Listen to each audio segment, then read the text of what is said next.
Hello and welcome back to RimWorld. Last time we were just forced into our colony by a bunch of very vicious and very dangerous boom rats. Squirrel is a member of our colony, which I think happened last time, maybe the time before. You know, I don't really care, it's just Squirrel, he's not the end of the world.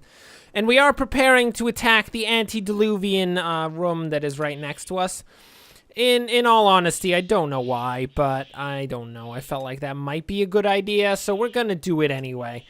Squirrel, you do not appear to be a very good miner. No, Squirrel is a very, very, very bad miner, but he's gonna do it anyway. You know what? He's gonna try his best. Sometimes that's all that you can ask for in life, is just to have Squirrel try his best. Do we have any more limestone? Not enough. That is somewhat unfortunate. The heat wave is over. That is actually really nice because everyone was kind of dying of the heat for quite a while there. And now it appears to be very, very cold in the middle of summer. How is it 12 degrees Celsius? What the heck? Are we in some form of frozen wasteland? Because 20 degrees Celsius is usually a pretty average temperature. As I understand it. Of course, I live in the United States where people do not have the common decency to use the metric system and have instead decided to use some sort of, I don't know, what would you call it? Some sort of heathenistic peasants method of measuring things called imperial, which is not exactly the best, but you know, I don't decide what the nation uses as numbers. I just yell about it afterwards. Aiden, are you a better miner than Squirrel is? You are not. You are basically as bad as Squirrel, so good for you. We are building up the steel reserves. What were we using that for? Outside of... Oh, I guess it was just for those defenses. Okay.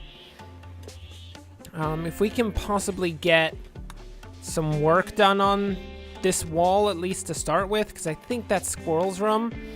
And Squirrel does kind of deserve to have a room that isn't completely open to the elements, and, you know, it's kind of venting the cold air, which also means that it's venting electricity, which is completely unacceptable, quite frankly. Gabe, what are you doing? Harvesting potato plants? No, you're not. You're building sandbags, because when I said that we were going to enter the antediluvian, terror mansion, which is, I guess, officially what we're going to call it, I was not joking. I was very serious, actually. We are going to go in there and we're going to kill everything. I know it's not going to turn out well. I understand that that's going to be a thing. I understand that prior to doing this, we're going to have to save.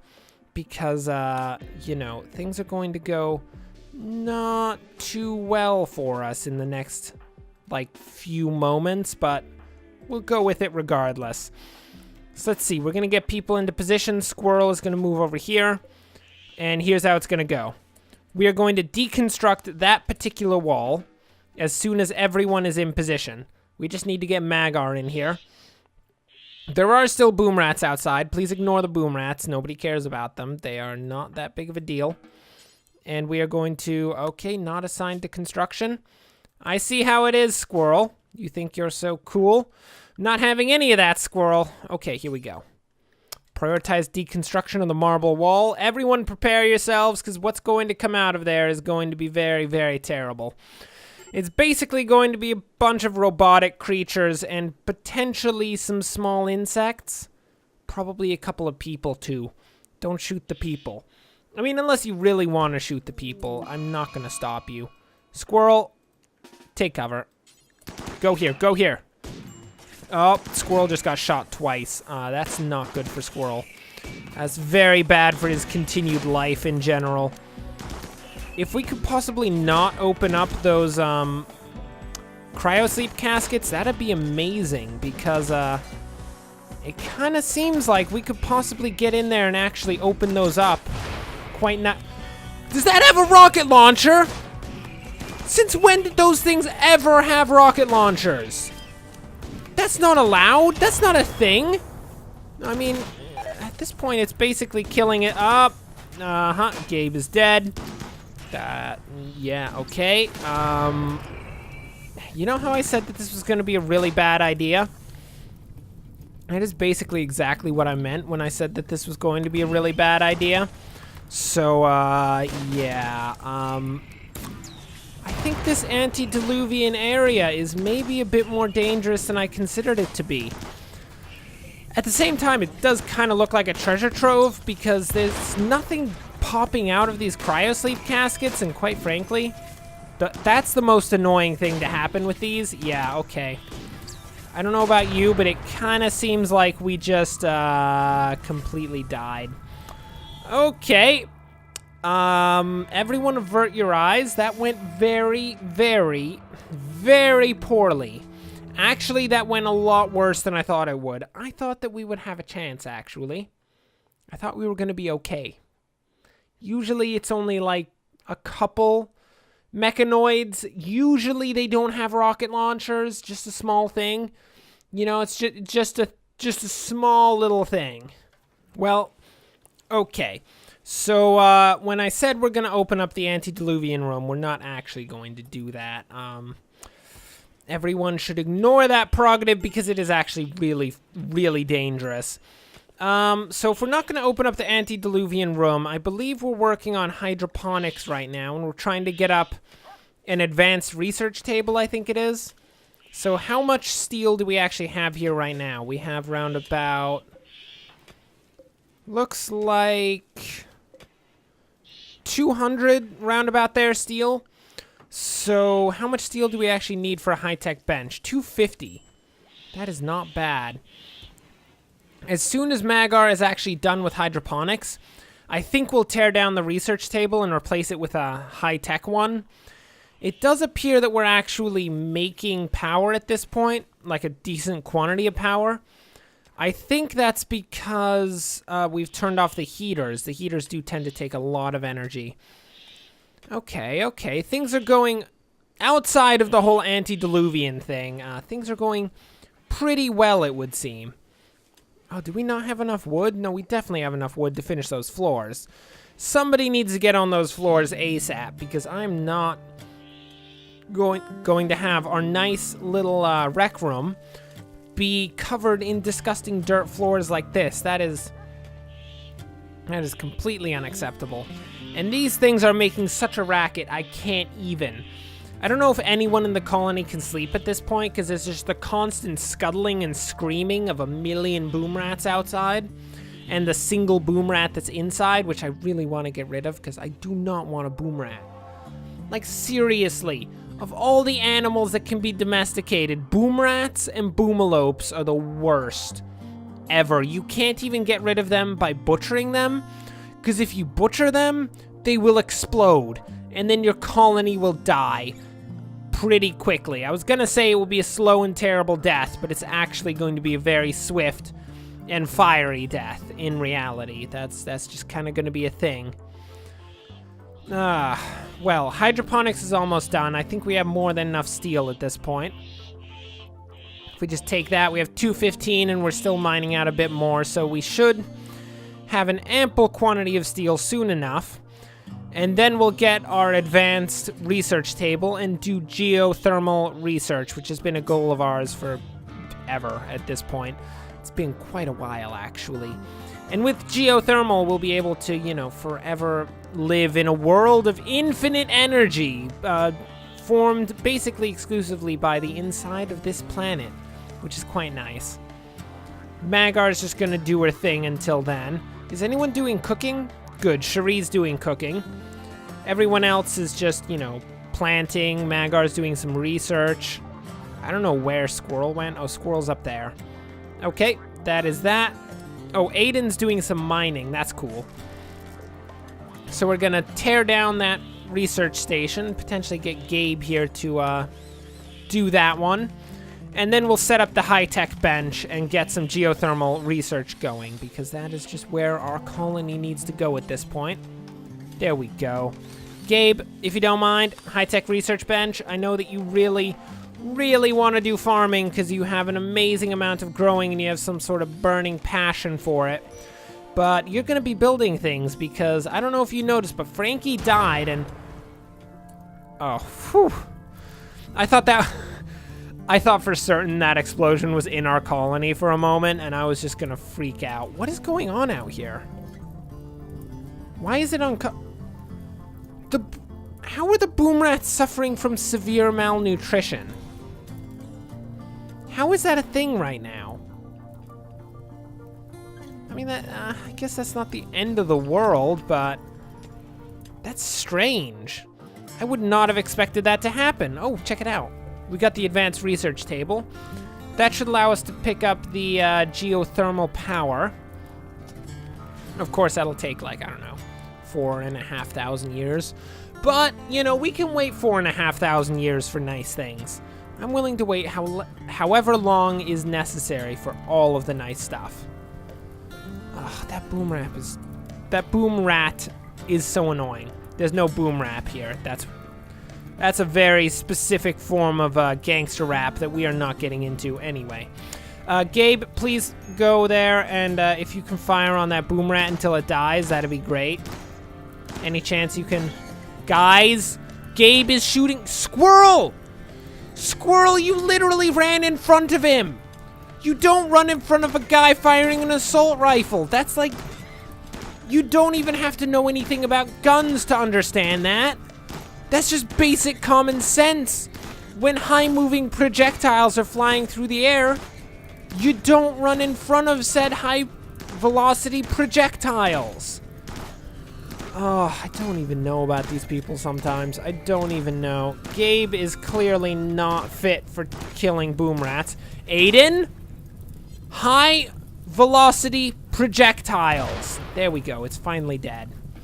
Okay, if you can all just put out the numerous fires that have been caused by malnourished boom rats, which is the weirdest source of a fire ever at this point, that'd be great. Because I prefer that my walls didn't even take scratches. I mean, I'm fairly certain they won't light on fire because they are made of stone, and stone is a thing that is pretty hard to light on fire, but at the same time, I'd prefer to not even risk it. Squirrel, for being an idiot, you're gonna go rest until healed. Because next time, do not run in front of someone who is clearly shooting an assault rifle. That doesn't make any sense, Squirrel. You're literally the worst. Like, in this colony, in the very least, outside of the boom rat, you are literally the worst. I thought Squirrel was gonna be great. I thought he was going to do nice things for us. I thought he was going to be like some sort of prodigal son of the colony. Ends up, all that he's going to do is run out and get shot by his friends, which, I mean, it's not like his friends were trying to shoot him. If his friends were actively trying to shoot him, that would actually be kind of interesting, because then you'd have to ask, well, why in the world were his friends trying to shoot him? And that could be a good story in and of itself, but... No, they weren't actually trying to shoot him. He just decided that, you know, my friend's trying to kill a boom rat. What if I just jump in front of him? You know, maybe. There is a chance that Squirrel is actually a disgusting boom rat sympathizer. And that he actually jumped in front of the boom rat to try to save its life. Which is kind of stupid because, I mean, the boom rat was literally going to die anyway, so... I mean, Squirrel, you didn't think that one through all that well. But that is interesting. I mean, I really don't want any form of sympathizer unless they're going to be Gabe sympathizers, because, of course, Gabe sympathizers are the exact sort of member that we want in this colony, because the more people who can actively follow the words of Gabe, the better. Oh, nice, Squirrel. You've been fully healed. Why'd you need to get healed to begin with, Squirrel? Because you're a disgusting boom rat sympathizer? Yeah, I'm watching you. I'm watching it. We need to keep a very close eye on him because, for all we know, he's going to let the boom rats into the colony. I mean, technically all of the boom rats that were trying to get into the colony to begin with are dead. So it's going to be kind of hard to let them in, but I'm pretty sure he'll try to find a way to do it. I'm gonna guess we have some form of resurrection technology somewhere, so you know, that's a thing. Can we get this log out of Magar's face? I mean, I don't mean to be that guy. it's not like Magar's the most important person in the colony, but I feel like Magar doesn't necessarily deserve to be standing in a room with just logs all around her. Unless they're a chair. Dude, we should actually give Magar a chair. I think you can actually do that, and it's useful. That if we just give her a nice little stool, that'll be kind of a helpful little thing for her to have. Are you playing billiards, Gabe? By yourself? That's kind of depressing, Gabe. I mean, there are people here who would play with you, Gabe, I think. I mean, actually, in saying that, I'm pretty sure they wouldn't play with Gabe because, of course, given that Gabe is our great and powerful overlord, if anyone were to actually beat Gabe, they would have to be executed on the spot because that is completely unacceptable. You do not just beat Gabe at his own game. Ooh, are you happy? Are you happier, Magar? Feeling great, optimistic, awful. Okay, that doesn't appear that actually did literally anything at all to the work rate of Magar there, but she is now sitting on a stool, so that's a thing. Look, it's the small things in life. It's the small things. So, I think the next thing that we want to do is outside of geothermal power, which is just a matter of waiting it out. I think that we want to try and work on making these people a bit more happy. And probably the easiest way to do that is to switch out these wooden floors for some carpeted floors. Actually, in saying that, I don't think we have carpeted floors right now. No, we don't. So I was about to go on a carpeted floor tirade. However, we don't have carpeted floors. We have to research the ability to even make carpets. So now, I guess people are not going to get nice things. This colony is kind of sad, isn't it? I mean, literally everyone is dying. The king and queen died. Our up-and-coming scientist died. The second king died. And now they're living under an autocratic state that is controlled by the only person who was left in the colony who could possibly take any form of control over the situation. Because, of course, Cherie was never going to, because she's the most disgusting of peasants in the world. And you know what? We don't even have a consistent source of power or anything. We just have a couple, like, wind turbines, which are okay. But really, they are not what we want to be using. We want to be using geothermal 100%, and preferably tear down, burn, and then bury the fueled generator, which is just completely useless. That is a very, very bad piece of tech. I really expected it to do more power output than like a solar panel or something, but I guess not. That's not how life works around here, people. That's not how life works. Anyway, with that, that will bring us for now to the end of this episode. Thanks for watching. If you enjoyed this, like and subscribe. Next time, we will probably not try to invade the antediluvian room again, because that went very, very poorly and resulted in a reset of time and space, so as to not make that our ultimate death. So I feel like maybe we should wait that out a little while. We will... I mean, at some point we'll get geothermal power. I don't know if we'll get it next time, but it's coming down the pipeline soon enough. So until then, thanks for watching, and of course, as always, enjoy the rest of your day.